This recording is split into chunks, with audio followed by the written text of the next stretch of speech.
কে আমার কাঁদিবি কাঁদে বসিয়া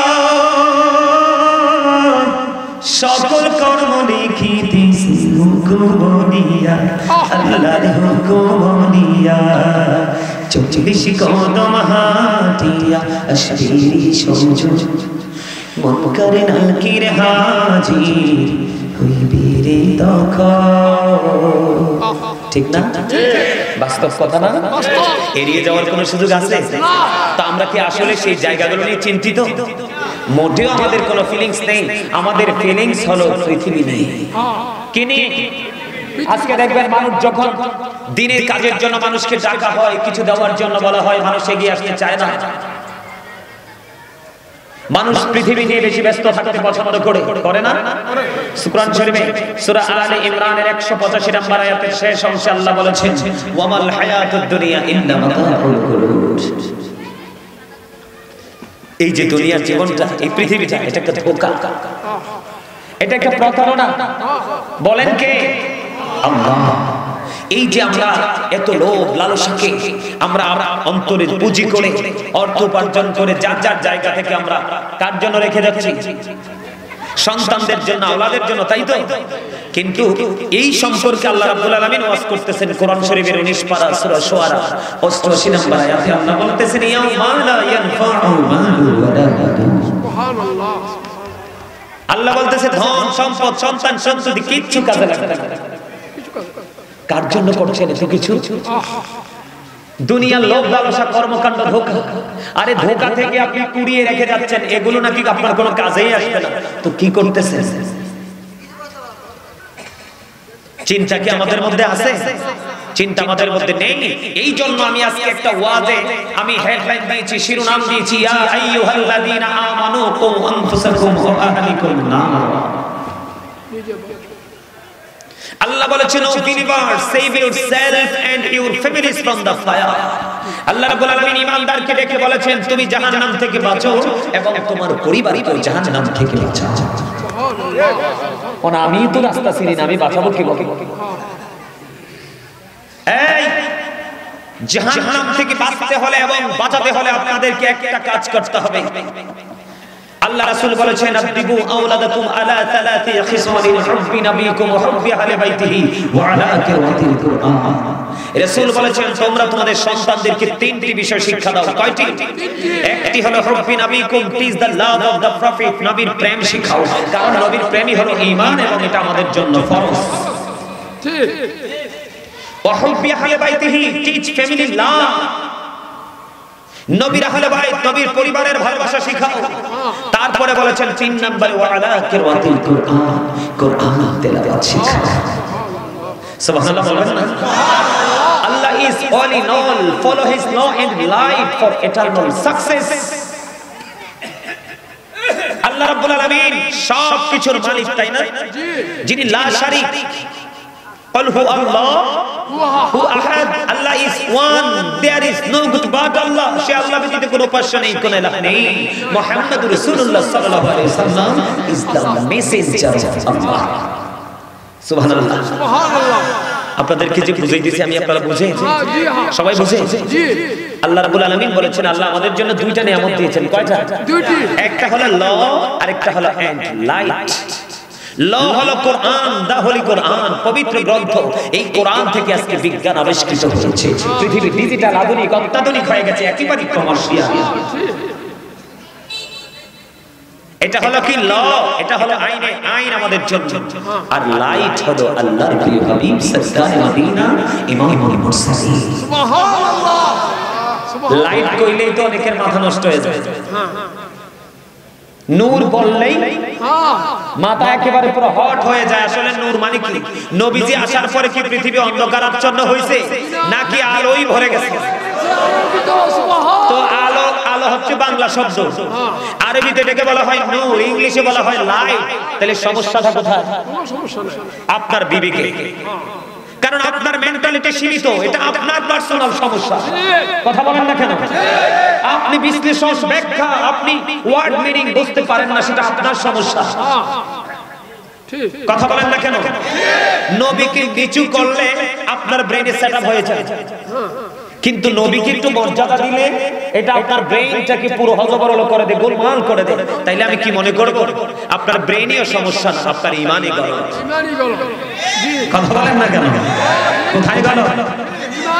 ওই যে বলতে চাইছিলাম, এই জন্য আসল মানুষ কোনটা? ভিতরেরটা। কোনটা? ভিতরেরটা। বাংলাতে বলা হয় আত্মা, আরবিতে বলা হয় রূহ, ইংলিশে বলা হয় সোল। আল্লাহ বলেছেন say the soul is the word of my lord, only ruh in amri rabbi, past tense, present tense, future tense। আমি আপনাদেরকে সংক্ষিপ্ত করে বলি, একেবারে সংক্ষিপ্ত করে। সম্মানিত উপস্থিতি, আপনার আমার রূহটা ছিল রূহের জগতে, আল্লাহর আরশের চারপাশে। সুবহানাল্লাহ। তখন বডি পৃথিবীতে। তখন কি আপনি আমার নামকরণ করা হয়েছিল? না। আপনার আমার নাম রাখা হয়েছিল? না। যখন আপনার আমার বডিটা মায়ের উদরে তৈরি হয়ে গেল, আল্লাহ রাব্বুল আলামিন ট্রান্সফার করে দিলেন, স্থানান্তর করে দিলেন, যাও সময় হয়েছে। দেহ এবং আত্মা মিলে, রূহ মিলে আমি মানুষ হয়ে দুনিয়াতে আসলাম। 7 দিন যখন হলো, আমার আপন স্বজনরা সবাই মিলে নাম রাখলেন, আনন্দ উৎসব করলেন। যে বাবা মা একটি, তারা ছেলে সংসারের জন্য 2টা ছাগল দিয়ে আকিকা করলেন, মেয়ের জন্য একটা করলেন 1 বছরের ছাগল দিয়ে, নামটা রাখলেন। আমি ওই তখন থেকে বড় হতে হতে হতে হতে আজকে গাজী সুলাইমান হয়ে গেলাম।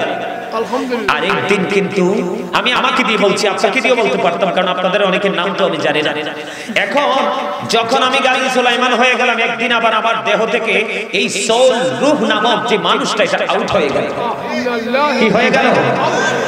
তখন আপনার আমার নামের আগে একটা শব্দ যুক্ত হবে, মরহুম। কি? মরহুম। ওই যে ফার্স্ট টাইমে যেমন দেহ এক জায়গায়, রূহ এক জায়গায়, আপনি আমি তখন মানুষ পরিপূর্ণ ছিলাম না। আজকে আসি আবার যখন এই দেহ থেকে রূহটা আউট হয়ে যাবে, তখন কিন্তু আপনি আমি হয়ে যাব কি? মরহুম। তার মানে ডেড বডি, ডেড সোল না। You are dead, I am a dead. আমি আপনি আমরা সবাই মৃত। জীবনে বহু শুনেছি ডেড বডি, কিন্তু ডেড সোল কোনোদিন শুনিনি। তার মানে বডির মরণ আছে, রূহের মরণ, আত্মার মরণ ক্ষয় নেই, কোনো বিনাশ নেই। এটা শুধু প্লেসটাকে চেঞ্জ করে, স্থানটাকে পরিবর্তন করে। এখন এই দেহ থেকে যখন আত্মাটা বের হয়ে যাবে, তখনই কিন্তু এটাকে বলা হয় মৃত্যু।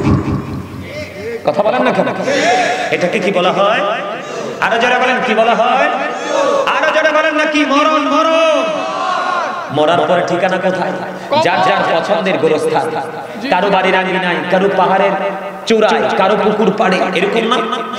এরকমই তো। যখন আপনি ওখানে যাবেন, যাওয়ার পরে ওই জায়গা সম্পর্কে রাসূল ওয়াজ করতেছেন। রাসূল কি ওয়াজ করতেছেন?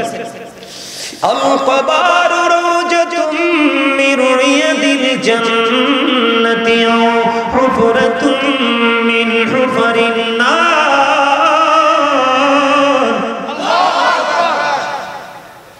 কবরটা পৃথিবীর সবাই দেখে একরকম, কিন্তু ভিতরটা 2 রকম।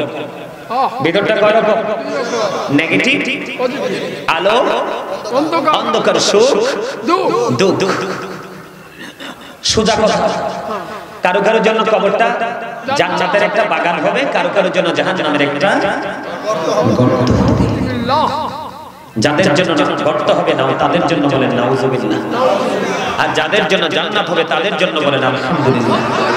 এবার বলেন সুবহানাল্লাহ, এবার বলেন আল্লাহু আকবার। খবরটা একটু ডিফিকাল্ট লাগলো না? কথা কম না কেন? একটু ডিফিকাল্ট না? আমি একটু এই জায়গাটা নিয়ে একটু আলোচনা করব। একটু বন্ধুরে আমার, ও বন্ধুরি, দয়া করে শোনো। রঙ্গখার কেন্দ্রীয় জামে মসজিদ প্রাঙ্গণ, এই জায়গাটার নাম হলো পূর্ব শাসনল।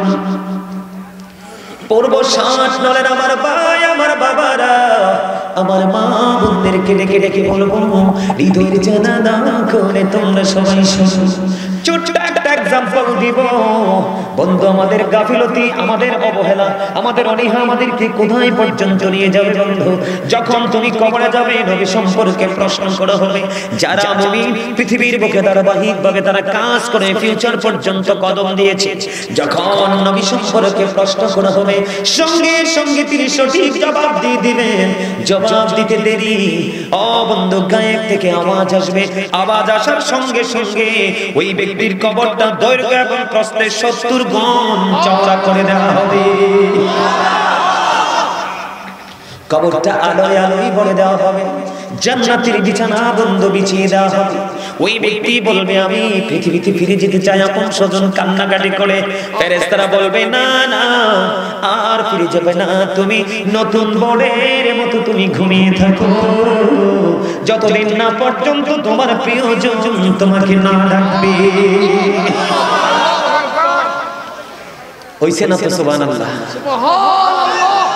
কি মনে করছে কবরটা দৈর্ঘ্য এবং প্রস্থে 70 গুণ চওড়া করা হবে? এটা হাদিস শরীফ থেকে কালেক্ট করা খবর, আমার ব্যক্তিগত কথা না। সুবহানাল্লাহ। সুবহানাল্লাহ তো বলতে পারেন না? খাবারে লবণ না দিলে খাইতে পারবে না? কেন? স্বাদ হবে না। দেখছেন নি? এটা তো ভালোই হচ্ছে। লবণ না দিলে যেমনি খাবার মজা হয় না, মজা না হইলে কিন্তু খাওয়া যায় না, ঠিক তেমনি আল্লাহ আল্লাহ রাসূলের প্রেমিক হতে না পারলে কোনোদিন আমল মজা লাগবে না। আর আমলের মজা আপনি না বুঝলে কোনোদিন আপনার আমল করতে ইচ্ছা হবে না। এই জন্য আমল করার আগে প্রেমের বাজারে যান। কোন বাজারে? প্রেমের বাজারে। প্রেমের বাজার কোনটা জানেন? হক্কানি আল্লাহর ওলি এবং হক্কানি আলেমদের বাজার। সুবহানাল্লাহ বলেন। এটা আমি বলি নাই, আল্লাহ বলেছেন join with my dear people, come to my paradise. আল্লাহ বলেছেন আমার প্রিয় লোকেদের সাথে যুক্ত হও আর আমার জান্নাতে চলে আসো। ফাদখুলি ফি ইবাদি ওয়াদখুলি। ডাক দিছে কি? আরো জোরে। তো মজার খবর না? তো এটা তো সেই বাজার। বন্দরে আমার ইমানদার যারা, তাদের ফয়সালা হয়ে গেল, কবর 70 গুণ চওড়া হয়ে গেল, চিরতরে কবর থেকে বন্ধ অন্ধকারটা দূর হয়ে গেল, কবরটা জান্নাতের একটা বাগান হয়ে গেল। তাকে নতুন নতুন বরের মতো ঘুম পাড়িয়ে চলে গেল। আর মুনাফিককে যখন প্রশ্ন করা হবে, মুনাফিক কোনো উত্তর দিতে পারবে না। মুনাফিক বলবে আমার ব্যক্তিগত কোনো চিন্তা নেই, ব্যক্তিগত কোনো কমেন্টস নেই, যা মানুষ যা বলতো আমি তাই বলেছি, মানুষ যা মন্তব্য করতো আমি তাই মন্তব্য করেছি, আমি ব্যক্তিগত চিন্তা বিবেচনা দিয়ে নবীকে চিনতে পারিনি। বন্ধু, গায়েব থেকে আওয়াজ আসবে রে, আসতে দেরি, তার কবরটার মাটিটাকে এমন ভাবে চাপ দিবে, একটা হাড়ের ভিতর আরেকটা হাড় ঢুকে যাবে। আওয়াজ তোলে তোলে নাউযুবিল্লাহ।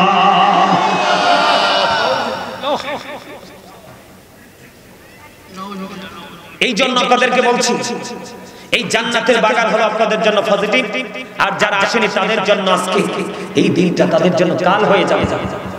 কারণ আল্লাহ যে নিয়ামত দিয়েছে আপনাকে আমাকে, প্রত্যেকটা নিয়ামতের হিসাব নেবে। এর মধ্যে আপনার জীবনে যে সময়গুলো, এই সময়গুলোর হিসাব আল্লাহর দরবারে দিতে হবে। আজকে তো সুন্দর জান্নাতের বাগান, আপনারা কোথায়? আল্লাহু আকবার। মানুষগুলো কোথায়?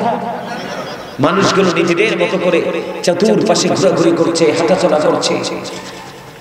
এটা কি মুসলমানদের কালচার হওয়া দরকার ছিল? কথা বলেন না, ছিল? কখনোই ছিল না। আমার দিকে তাকান।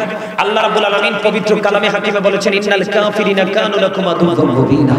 আল্লাহ রাব্বুল আলামিন বলেছেন বেঈমান কাফেররা ঈমানদারদের প্রকাশ্য শত্রু। কি শত্রু?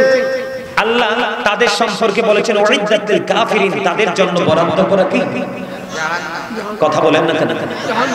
এখন ওরা জাহান্নামী হওয়ার পরেও দেখবেন তাদের যে ধর্মীয় চর্চাটা কত যত্ন করে করে, অথচ তাদের এটা স্রষ্টা শয়তান, তাদের এটা